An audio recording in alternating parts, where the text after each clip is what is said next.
નમસ્કાર, ન્યૂઝ બુલેટિનમાં આપનું સ્વાગત છે। હું છું પંકજ શર્મા। શરૂઆત ડુંગળીના ડખાથી।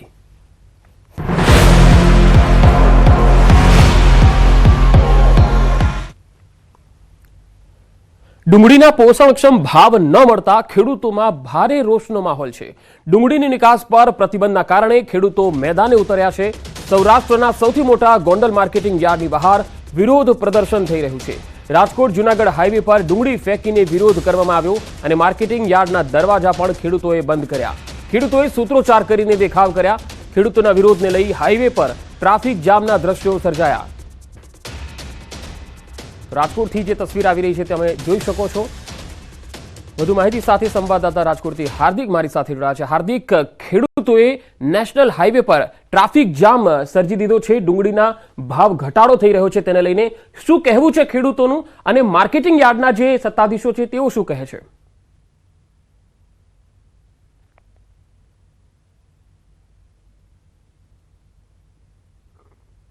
જેમને લઈને ભાવ જે છે ડુંગળીના ભાવ ગગડ્યા છે, જેને લઈને આજે ગોંડલમાં પણ જે છે ખેડૂતોના આક્રોશ જોવા મળ્યો હતો।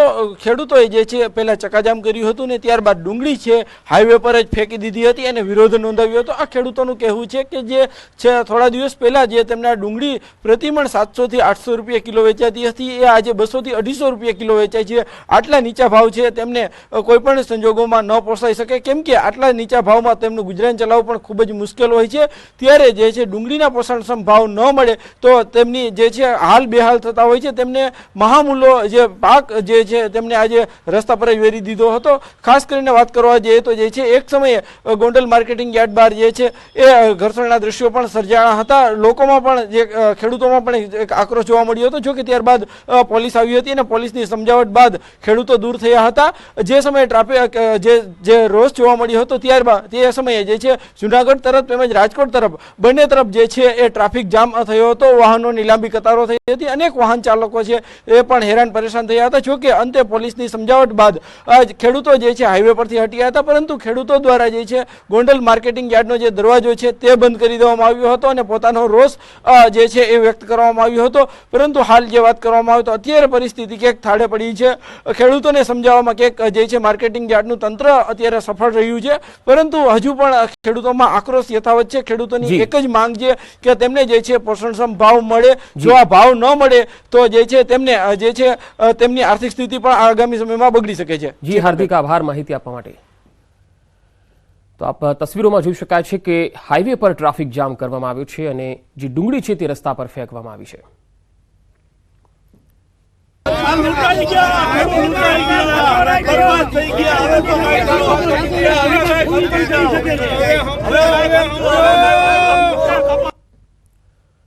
તો આ તરફ ભાવનગર માર્કેટિંગ યાર્ડ ખાતે પણ ખેડૂતોએ હરાજી બંધ કરાવીને વિરોધ કર્યો હતો।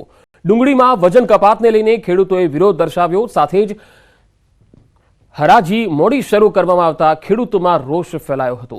વિરોધ કરવામાં આવતા યાર્ડમાં તમામ જણસીની હરાજી બંધ કરવી પડી હતી। ડુંગળીમાં ઓછા ભાવના કારણે ખેડૂતો દ્વારા ઉગ્ર વિરોધ કરવામાં આવી રહ્યો છે। ઘટનાને પગલે પોલીસનો કાફલો પણ માર્કેટિંગ યાર્ડ ખાતે આવી પહોંચ્યો હતો અને મામલો થાળે પાડવા પ્રયાસ હાથ ધર્યા હતા।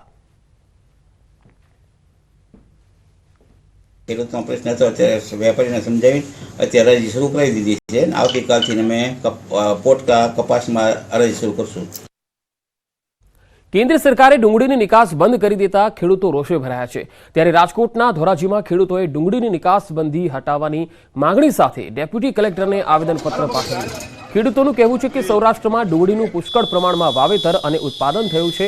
ડુંગળી જ્યારે બજારમાં વેચવાનો સમય થયો ત્યારે અચાનક જ સરકારે ડુંગળીની નિકાસ પર પ્રતિબંધ લગાવી દીધો, જેના કારણે ખેડૂતોને ડુંગળીના જે ભાવ મળતા હતા તે અચાનક ગગડી ગયા। 700 થી 800 રૂપિયા પ્રતિમણ વેચાતી ડુંગળીના ભાવ ગગડીને 200 થી 300 રૂપિયા થઈ ગયા, જેથી ખેડૂતોને ઉત્પાદન ખર્ચ પણ મળે તેમ નથી। આગેવાનોએ ડુંગળીનો હાર પહેરી અને ધોરાજીના ડેપ્યુટી કલેક્ટરને અનોખી રીતે આવેદનપત્ર આપ્યું।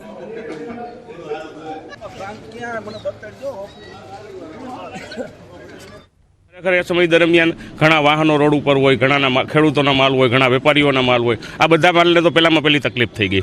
આ માલ જ્યાં ત્યાં ફેંકાવા લાગ્યો, એટલે જે તે ભાવે વેચાવા લાગ્યો, જેને કારણે વધારે માર્કેટ ડાઉન આવી. જો ગવર્મેન્ટ આ બંધ જ કરવું હોય તો થોડી વહેલી જાહેરાત કરી 5-7 દિવસનો ખેડૂતોને વેપારીને પીરિયડ આપે તો દરેક પોતપોતાનો માલ સહી સલામત ઠેકાણે પહોંચાડી શકે. અને જે માર્કેટને વધારે પડતી ઇફેક્ટ થઈ એ ન થાય.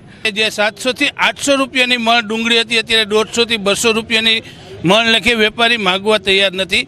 અત્યારે ખેડૂતોએ એમાં 20 થી 25 હજાર રૂપિયાનો એક વીઘાએ ખર્ચ કરેલ છે. અત્યારે વીઘે 5,000 રૂપિયા પણ ડુંગળીના ઉત્પાદનમાં મળે એમ નથી. ખેડૂતોને એના ઉત્પાદન ખર્ચ જેટલો પૈસા પણ આ ડુંગળીમાંથી મળતા નથી. ત્યારે કેન્દ્ર સરકારે તાત્કાલિક ધોરણે આ ડુંગળી ઉપરની નિકાસબંધી હટાવી લેવી જોઈએ. કે ખેડૂત પકડનો ડબલ આવકની વાત કરતી હતી તો તાત્કાલિક નિકાસ કરી તો ખેડૂતને અત્યારે કાંઈ ભાવ મળે એમ નથી. ખેડૂતો માવઠા અને મોંઘવારીથી પીસાતા હતા. આવા સંજોગોની અંદર કેન્દ્ર સરકાર દ્વારા ખેડૂતોના મોઢા ઉપર તમાચો મારવામાં આવ્યો છે. ડુંગળીની નિકાસબંધી જે કરવામાં આવી છે જેના લીધે ખેડૂતોને ખૂબ જ નુકસાનીનો સામનો કરવો પડે તેવી પરિસ્થિતિ નિર્માણ થઈ છે. વાત હવે નર્મદાની. ચૈતર વસાવા આજે પોલીસ સમક્ષ હાજર થશે. ચૈતર વસાવાએ જનતાની માફી માંગી છે. ચૈતર